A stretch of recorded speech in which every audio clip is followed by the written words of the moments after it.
Hello, ladies and gentlemen. Welcome back to the Boomer Zoomer cast. If you've listened to Foxtrot and Magical, I'm Quickshot, joined by the legendary shout commentator Ender, and we're going to bring you the back half of the day. How you doing, Mr. Frison? Wait, I'm the legend? I thought you were the legend. Hey, listen, we're all legends on EU Masters, right? Nice. Dude, what do you think K1ck are going to do? Yesterday, they obliterated Singularity, so I want to see if they can keep that up and maybe make a strong stance in this group. Yeah, I think K1ck finished that game with 36 kills in 22 minutes and 55 seconds. I know, I'm just trying to get all the stats correct for you here, so yes. That was the end scoreline for them. They absolutely slaughtered through the bot lane there. Yeah. I mean, Puki style ended with a scoreline of 14-2-11. They were just abusing the poor duo on the other side of things. But Movistar Riders were a team that actually came in to yesterday with a different style of draft. It was very much around the control, so I could see this game being much more slowed down compared to what K1ck brought out yesterday. I mean, definitely. Movistar and Schalke yesterday was a slow one. Movistar basically just played around every single objective, literally got everything on the map, and then won. It wasn't the most exciting of games, but one of the things I'm quite interested to see how this draft and how the teams play out. I was looking at something like the damage share numbers between these squads, and Movistar Riders are super heavy mid-focused. They've got about a 32% damage share from Xico in the mid lane, and it's fairly similar for K1ck, but in the bottom lane. It's Puki style, that's the leading player. So I want to see if those trends will continue from their regional leagues here at EU Masters, and we're starting to draft Zoe, Lee Sin, Kalista, and Set. Gragas is next. I think Trundle is the other pick that's kind of risen to prominence here on 10-7 in EU Masters. Yeah, the Trundle is an interesting one to me because I'll be honest, I'm not fully bought into the pick just yet, especially as a blind option. I think there's, other tank junglers that can give you like the heavy engage option, like the Sejuani. There's other champions that can maybe skirmish a little bit better early on into the game. I'm not trying to say that it's not a strong pick or not a good pick, but I feel like we might want to see that fall later on into the drafts. We're already seeing the Ornn come through as a first pick here from Movistar. I think this champion is absolutely bonkers on the current patch and gives you so many options where you don't necessarily have to reveal your hand too much early in the draft. So let's see then where the rest of it goes. Aphelios and some sort of peel support. Tahm Kench is probably high up there. See what K1ck decide to lock in with it. Shlatan's Lee Sin yesterday was just crazy. Yeah. It's not going to be the TK, it's going to be the Thresh. So I also want to see what Shlatan's going to do, because he was the one that sort of unlocked Puki style in the bottom lane. And honestly, he just styled on Singularity. So some fun games ahead, hopefully. Yeah, for sure, and we're talking about yesterday's game because it was such a stomp. It was the Aphelios Thresh as the bot lane duo that did so much work there for K1ck down on the bottom side of the map. So now Movistar have to decide what to reply with, showing the Senna now, probably the Senna Tahm Kench if you consider it's up against the Thresh, so having the Gobble Up Devour is pretty solid answer into the Thresh hook right there. But this isn't necessarily a bot lane that you would look to play around. You were talking about how Xico holds a lot more of the damage numbers when it comes to these later on fights. This is very likely going to be a game where we see him on some sort of zoning AoE scaling mage pick that Eloya is going to put a lot more control in early on in the match. Well, let's see what Eloya decides to play.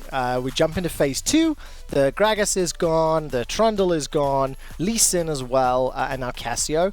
But Ender, I see scaling at the moment. I see a fasting bottom lane, and I think we're going to be in for a slow start to this one. Look, I've got some fantastic news for you, though. So I know there's a thing going around where someone locks in Azir and the other team locks in K1ck, and no one likes watching that. Good news is, I just checked this year, Xico has not played a single game of K1ck. So, his two most played champions in the Orianna and the Cassiopeia are being banned out. Viktor then comes to mind as one that is in his wheelhouse, but we're not going to see the standard, boring K1ck versus Azir that the LEC has just put us to sleep with the last few weeks. Thank goodness. That is what I want to hear. In terms of the picks that we do have locked in, though, you mentioned some of the numbers. Matislaw, 4 games of Azir played within his league, 2 wins, 2 losses.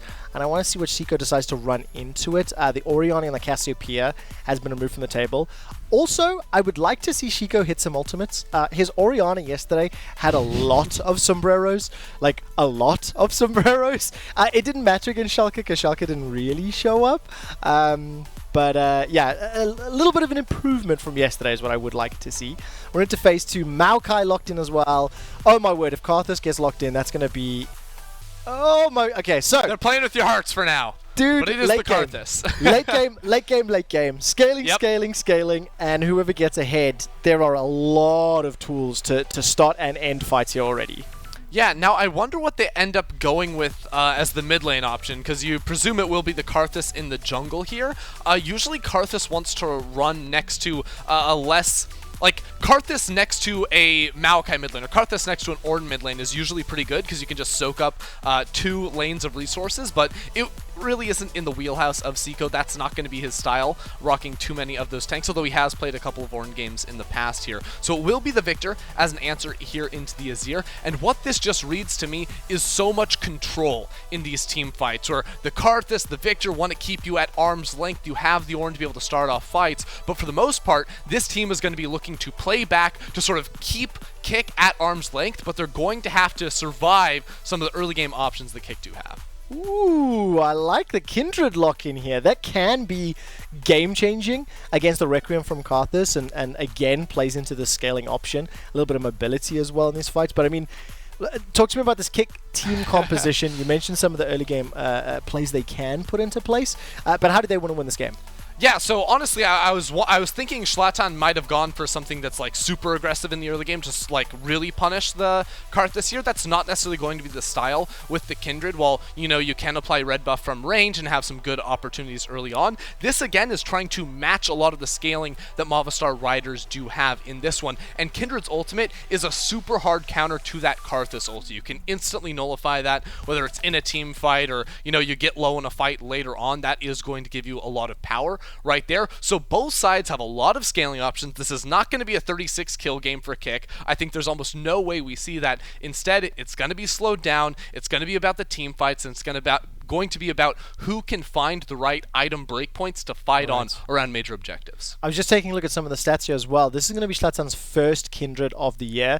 0 games played in his regional league, 0 games played throughout the course of the play-ins. So I want to see how that one is going to impact things. And a fair amount of the line. Both of these teams winning their opening games here of Group C at EU Masters. And if you do give yourself that early 2-0, it just sets you up really nicely when you start moving through the rest of the round robin and looking towards a shot at the playoffs. Absolutely. You know, EU Masters, the group stage especially, is a very quick series of games, right? So those individual ones, you can't be dropping too many, or all of a sudden playoffs hopes just instantly do start to disappear here. So this is going to be a big one for both these teams, both sitting at 1-0, trying to set themselves up to be in first, in sole possession of first at the end of the day. But as we were alluding to inside of the draft, this isn't going to be one where any of our junglers like super pop off early on. It's going to be a little bit more controlled here, Trevor. Yay. Yay. You sound so enthusiastic. It's just, after seeing what K1ck did yesterday, I was just like super impressed. I loved all of the social media chat and Twitch chat in particular. Like, K1ck come from the Ultra Liga, they come from Poland, and just everybody just like spamming chat, like, you know, Polish junglers. I'm trying to remember what Foxdrop said, but he's like, they put something in the water, and it's like Jingo Jango or whatever. I can't remember, but it was a bit silly and it was a bit fun. But it is one of these things where it's like, look, at the end of the day, these teams, they're representing their national leagues. They're playing for a shot in playoffs. So, yes, we'll get ourselves a scaling comp, and we'll have a lot of time to chat. And I've missed you. It's been like 5 days since we cast together. 5 whole days. It feels like forever, Trevor. You know, I've aged so much in the time, you know. Yes, you've become a boomer now. Happy belated birthday. That's not how age works. It is. I read all of the tweets. Everyone said that when you turn 22, you're officially a boomer. Well, that's not what Taylor Swift thinks, okay? I listen to her songs a lot the last few days, and that's just not how it works. I can say with a high level of confidence, I've never listened to a Taylor Swift if it didn't happen to be on the radio. And really? Yeah. Well, she has a song called 22. Okay. I don't know about you, but I'm feeling 22. You know, that's sort of how it goes. Yep. Well, and listen, if you felt like 22, I would never call you a boomer again, so. No, I'm significantly older than that, my friend. But listen, as expected, no early shenanigans. Kindred versus Karthus. Talk to me about the early game and like how these two are going to match up, if at all. Honestly, there has been a little bit of the early game stuff, because it actually started off, Eloya brought his bot lane in to go ahead and split the map right from level 1 and take away Shlatan's blue buff and the Gromp camp, not sticking around for the Wolves, but Shlatan did end up responding on the opposite side of the map. Now, interesting, Shlatan wants to come down into the bot side river and fight over this scuttle crab. You can see Eloya is already down here. Shlatan should have a pretty good idea of that, but because he has mid lane priority, he can try to force secure the first crab of the game, and that spawn is going to be bot side here for that Kindred mark. Alright, so I want to keep track of those Kindred marks as well. Luckily I managed to get into the client. Shlatan's going to be a little late for this one, so Eloya, with the support of his duo, will be able to pick up the scuttle. Throws down that defile for the last tick or two. So that was a little peculiar there, because while, yes, Matislaw did have priority in mid lane, JaVaaa and rhuckz were hard pushing down bot side. It was a little bit difficult, but even then, Matislaw also recalled. So while Shlatan looked like he wanted to contest in the bot side river, he just ends up wasting, 30 seconds of his time. I think he could have been a little bit more engaged with his early pathing right there and gotten himself a camp lead over Eloya, who is now going to be level 4 to Shlatan's level 3 now. Also does end up revealing himself by hitting that vision plant here, so Eloya should know what's going on inside of Kindred's jungle for the time being. Alright, and Xico, of course, was spotted out by that Scry's Bloom. He's just jumped back into lane, already come back once. 3 teleports on the side of Movistar. beansu, Xico, as well as rhuckz, all running that versus just the 2 on the side of K1ck, so I want to see how that's going to play out. I quite like TPs on Tahm Kench's. Combine that with your Abyssal Voyage and you just jump into any shenanigans whenever you want. Yeah, you can teleport into the fight yourself, you can bring a friend, you've got a whole lot of options there on the Tahm Kench. He's doing a pretty good job of farming for the time being. Now Eloya here as well. There are indeed. The Lantern will be able to get Puki style out to safety, and they backed away just in the nick of time. I think Eloya maybe just a couple seconds late. Summoner Flash was blown though, so successful gank at the end of the day. If they can sort of rinse and repeat, then maybe there's going to be a dead Thresh in the horizon. Yeah, honestly, I don't feel like there's too much pressure on Eloya to actually get a kill right there, but even removing the flash from Thresh takes away a lot of playmaking options for the K1ck bot lane. Yesterday they played so much through and around that bottom side of the map that Thresh not being able to flash flay you all of a sudden offers you so much more counterplay, because when you have a Tahm Kench, the Devour is going to instantly negate any sort of hook coming in on towards that Senna, and without flash flay it becomes much more difficult to actually set up any sort of lane gank by lanterning in your Kindred into these fights as well. At the end of the day, that's going to play into both of these 2 team compositions. I think they both are going to be fairly happy just trying to farm themselves up towards items. I mean, level 6 getting close for Eloya. Exactly. I like the fact that Shlatan has sort of marked him with that passive as well. Let's see if they can actually run into one another. But seeing as though we do have a little bit of time, what do you think about scaling options on both of these squads? Do you have a preference already just looking at the champions? So this is actually a game where it's really hard to judge, because you almost never see Karthus matched with another scaling jungler in the Kindred right here. So we're gonna have to put that whole thought on hold for a moment, because I feel like Shlatan wants to make the gank happen, and the lane is pushing towards K1ck's side. So Raxxo is going to be looking for it, but it has to be a hook. He doesn't have the flash flay. That's it. You set that up a little while ago. Death sentence straight between the uprights, and JaVaaa's going to be able to get himself away to safety. That was a swing and a miss. You'll take those. Yep. Still dead even game. Nothing really separating these squads. The thing that'll be fun to watch though is if a team manages to build up a little bit of an advantage. I think there's snowball tools. Maokai engages, death sentence picks. There's ways that once you start accelerating, you can really steamroll ahead, really on both sides. Yeah, because again, when you have 2 big team fight comps, it is about whether or not you can, fight on those big item breakpoints, as both top players just sort of chuck out the ultimates right there and nothing happens. Seems like it may be the story of this game for the time being. I do think it's worth pointing out in mid lane what happened for the first 5 or so minutes, because, the last time we checked in on it was Matislaw getting that push, maybe trying to help out Shlatan take that bot side crab, but he ended up recalling it. And what he was trying to do there on the Azir was force Xico to take an early reset set and not be able to upgrade that Viktor item here. And Xico was able to stay in lane. He didn't worry about it too much. He's now recalled, teleported back with an upgrade there, so he's going to be very content on this Viktor pick for the time being. And one thing that is worth noting on Viktor as well is that he scales incredibly well, not just because of his kit and, you know, the items he can get, but because of that the base item you do get there as the Viktor. Why am I blanking on the name? Hex Trevor, Core. the Hex Core, that's the one. That's it. It is the only item in the game that gives you per level scaling AP. And so that means that, you know, even once he's maxed that one out, as he's getting 15, 16, 17, 18, and he continues to level up, he's going to get more and more power out of the item, which multiplies with that Rabadon's death cap too. So you get massive scaling bonuses with that.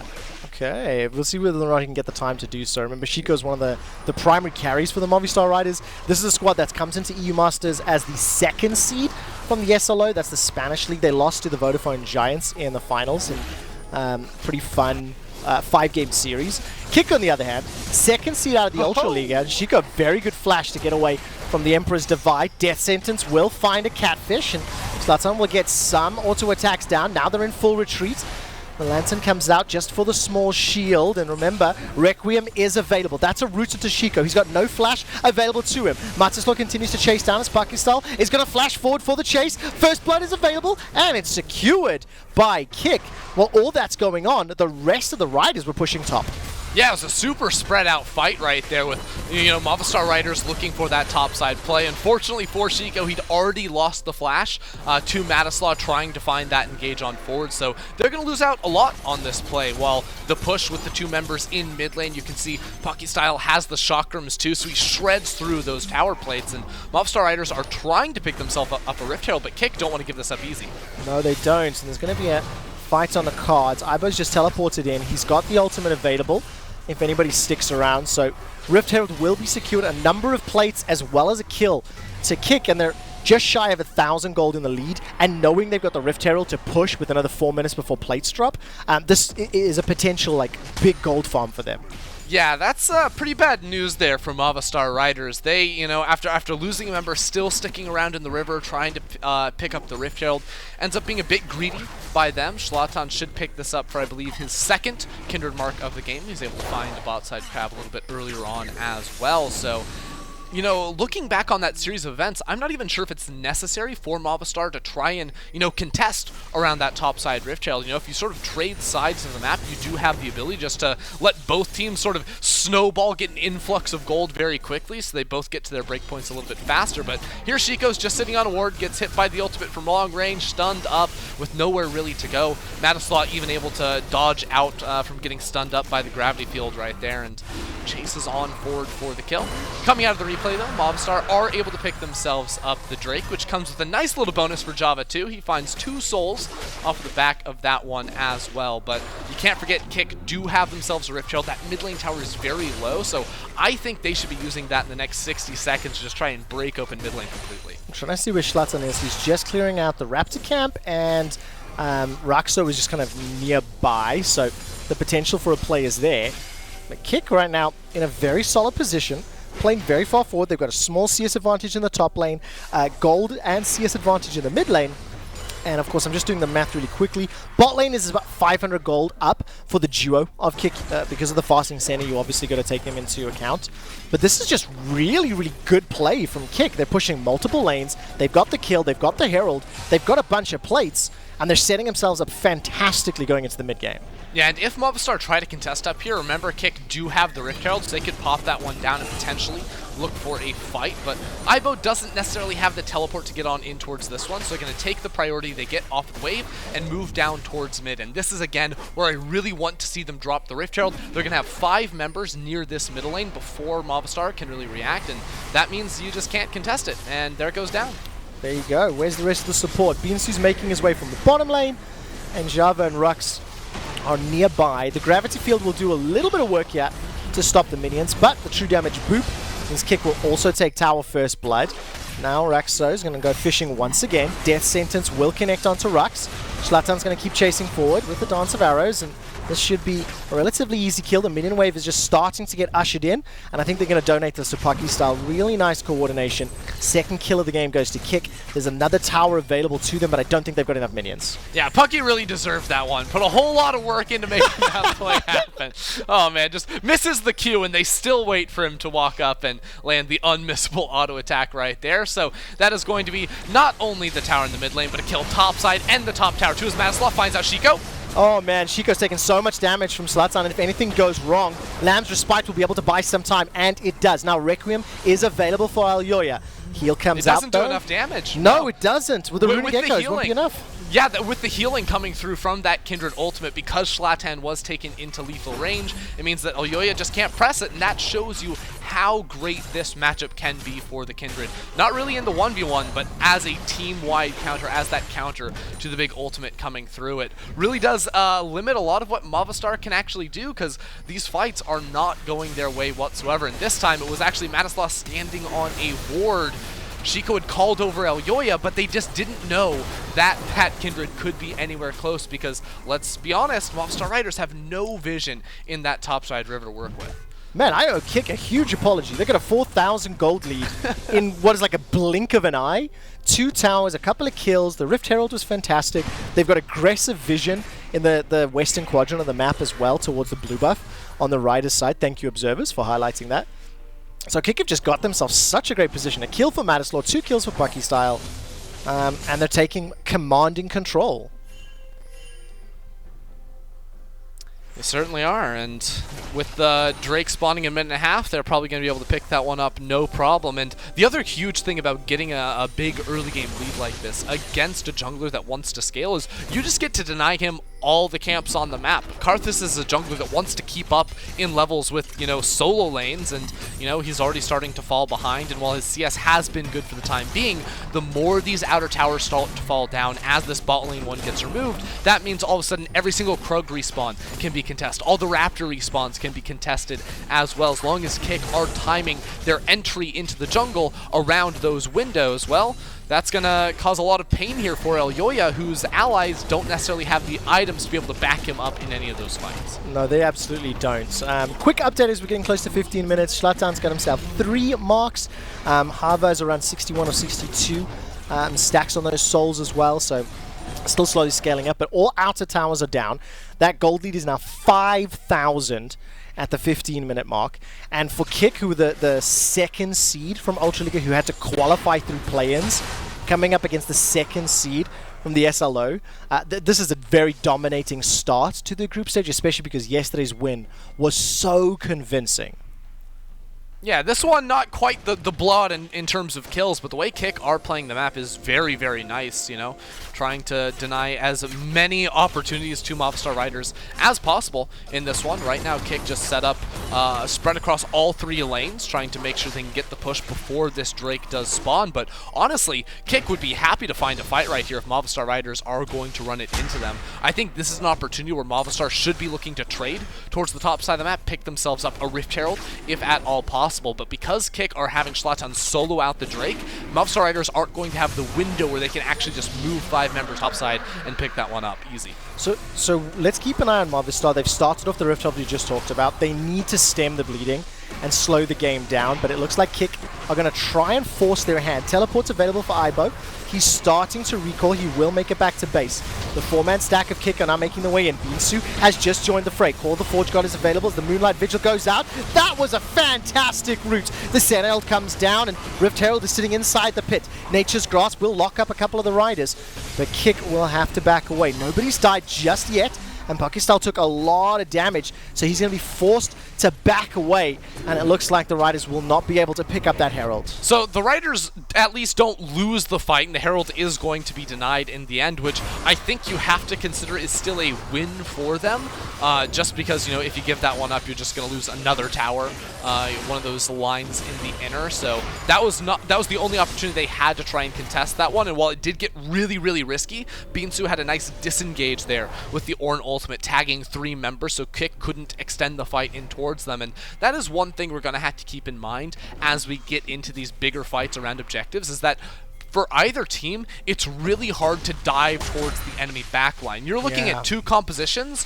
that have 3 range damage dealers, none of which actually want to dive in, barring an Azir looking for an insane flank with that ultimate, but that's very, very risky. So we may see, you know, both teams sort of explode at the start, and then once one starts running away, well, the fight may just go ahead and start to fizzle. But at the same time, when the Baron becomes a realistic objective for K1ck to start up, when you have a Kindred, an Azir, and a Aphelios with those chakrams as well, K1ck are just going to post up around that and force Movistar to come into them, and that's exactly where they're going to be able to beat you.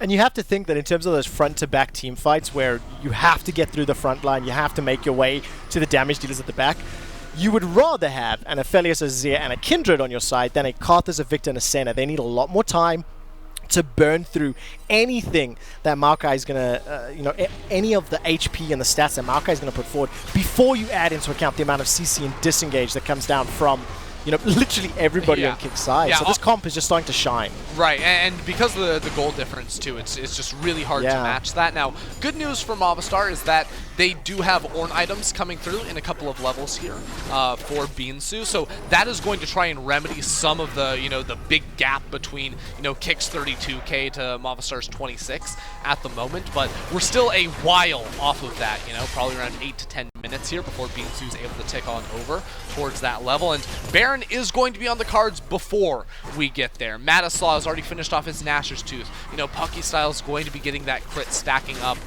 in the meantime, so it's not like Movistar are going to have a ton of breathing room just because of how powerful K1ck are around these objectives and just bursting them down.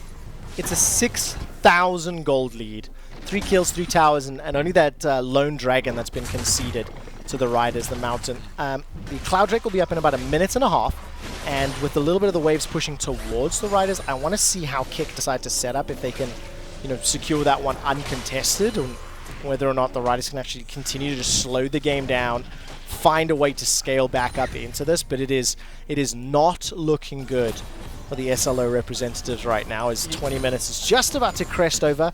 And for K1ck, honestly, they just have to sit back and wait. Wait for an objective to come up. Baron hasn't even spawned yet. Wait for Dragon, and then look down the Riders and say, we dare you to come at us. Yeah, it should be pretty easy mode for them, and K1ck should be getting this Drake uncontested. I don't think Movistar Riders should realistically be going for that. Movistar were able to get the early Mountain Drake, so they at least delayed a potential soul condition there by 5 minutes, just by securing that single objective for themselves. But the other thing to keep in mind is that Ibo is going to start stacking up magic resistance. He went for the Sunfire Cape first, which, it does give him some more damage, helps him clear minion waves, but realistically, when you see a Karthus and you see a Viktor on the other side, you want to get as much MR as humanly possible, and just because of that, he's going to be forcing Void Staffs to come through, which is going to, delay potential Rabadons for either of these two players, and if they don't go for a Void Staff, well then Ibo's going to be pretty unkillable, and Senna's not going to have the DPS, especially going for a lethality build, to do anything up against the Sunfire Cape Maokai. Now he's got 2 Negatron cloaks, so oh boy, he is really hard to kill.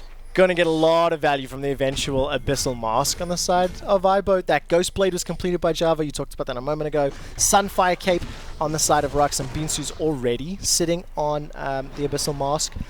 So let's take a look at the map. Vision, fairly shallow wards here from K1ck. Another solo dragon from Shlatan. They've just got so much control of all the waves that K1ck can take this again uncontested. And then you just have to feel like they're going to start setting themselves up for Baron, because they can either play for the Baron, and they've got the damage and the tankiness to play for it, or they can bait the Riders in and then just peel. You've got Thresh hooks, you've got Maokai engages, so there's a lot of tools for them to just turn and try to burn the Riders if they try to contest that objective. Yeah, so what I think K1ck should be doing, right now they're just stealing away camps, which is going to be very nice. rhuckz picks that one up and spits it out. Excellent. They even get a soul for JaVaaa. No.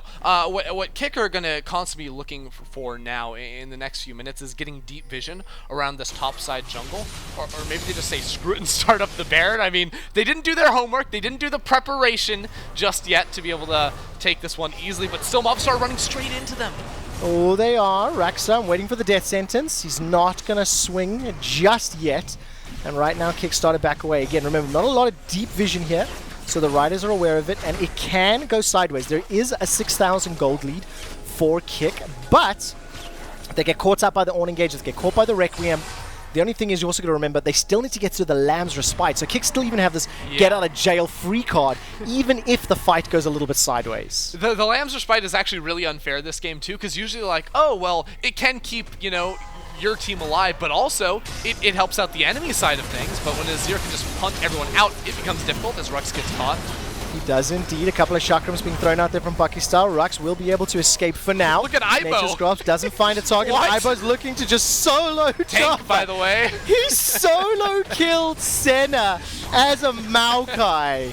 Oh man, that just feels so bad. Well, and now K1ck are going to be able to walk straight over towards the Baron. They don't even have an AD carry this time, and if JaVaaa couldn't kill the Maokai, good luck Xico and Eloya doing it against the double Negatron 3. They're just going to be able to burst this one down. All right, Call the Forge God comes out. Raxxo starts to go low. Lamb's Respite will buy some time and heal up members of K1ck. Baron is actually helping out the Riders, but remember this is still a 5v4. Death Sentence catches onto Ibo. He goes down. Pucky's got a killing spree. Now rhuckz is back in the fray. He's engaged. Matislaw with the slide, glide, divide. And the Sand Soldiers just wreck the Riders. The gold lead is extended even further, and K1ck are just in absolute control. It looked like a second there was hope, but now JaVaaa jumps into the river. He's got nowhere to go. He lost his flash against the Maokai 1v1. Shlatan waves the white flag, and they're going to be able to move over and pick up the Baron. Somebody needs to explain to Shlatan what the white flag means. I think you threw up the wrong emote, my man. He's telling them to surrender, Trevor. That's what he's saying. We'll see this fight one more time, because again, after that initial engage, it's actually really hard for K1ck to fly forward here. You're going to see Raxxo look for the flash play in just a little bit after Ibo was able to isolate beansu out. You can see there he gets the 3 members, but then instantly dies. So Matislaw takes matters into his own hands with the triple Azir ultsec. Whew. Really nice stuff from him. And then JaVaaa got a little bit lost at the end of that one, ran straight into 3 people in the river, gave 1 more kill over to K1ck. Honestly, K1ck is smurfing in this group. This is 2 of the most dominant victories I've seen in a while, as Raxxo maybe conceding his life here. Manages to escape for a few seconds longer, does get taken out by JaVaaa. The flash engage from Matislaw will set up the Emperor's Divide, and the Devour simply will not help out. That's a double kill for Matislaw. The chase continues as Ibo will go through. Ibo's now looking to escape. That's a flash over the wall from beansu. Shlatan, he manages to use that Dance of Arrows over the wall. The Sand Soldiers come through once again. 3-1 and 5 on Ibo's Maokai. And now Puki style, he's going 1v2 against Xico and Eloya. There comes the Sand Soldiers. 1 more attack is needed. Flash over the wall. Shlatan continues the chase. Lamb's Respite is available as well, and that's just BM. Nicely done. Game over indeed. I'm going to finish that point. K1ck are smurfing this group. They're going to go 2-0. in some of the most dominant wins that we've seen yet. Yes, sir. K1ck looked pretty legit here, Trevor. Shlatan is relentless with those emotes right inside the face. There's just nothing rhuckz and JaVaaa can do either. This is just brutal. Yeah, it really is. The Ultra Leaguers send their regards as K1ck obliterates the Movistar Riders. That just wasn't even close. No, I mean, like the first 8 minutes, nothing happened, and then there was a Rift Herald fight, and K1ck never let off the gas pedal in that game. You know, they got a couple of kills with Matislaw finding some sweet ultimates, and then absolutely slammed the door in the face of the Riders right there. 2-0 to open up the group, so K1ck with an early lead in Group C. When we come back, it'll be Fnatic Rising taking on the Energy Pot Wizards. Before that, though, Ender and I will break down just how K1ck managed to win that game.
You've seen our name on the jerseys of amazing teams.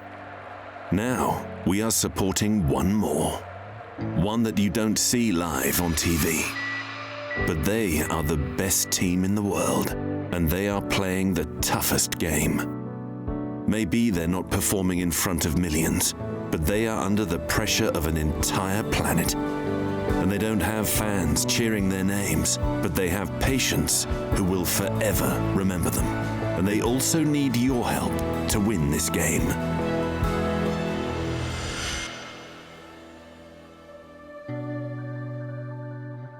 Stay home like a pro.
And welcome back to EU Masters 2020. I'm still QuickShot and he's still Ender. Unless we've changed in the break, you'll never know.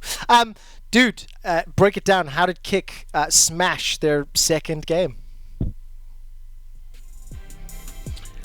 Look, Trevor, I wish I could hear you, but unfortunately, I think you're still muted for me in one of the programs. You can fix that. Thank you very much. You looked very animated, though, and this was a dominant win here by the side of K1ck. We're going to see this fight one more time, and again, it is Matislaw at the end that just completely smashes MRS right when they think they could turn that fight around. He still had the ultimate the entire time.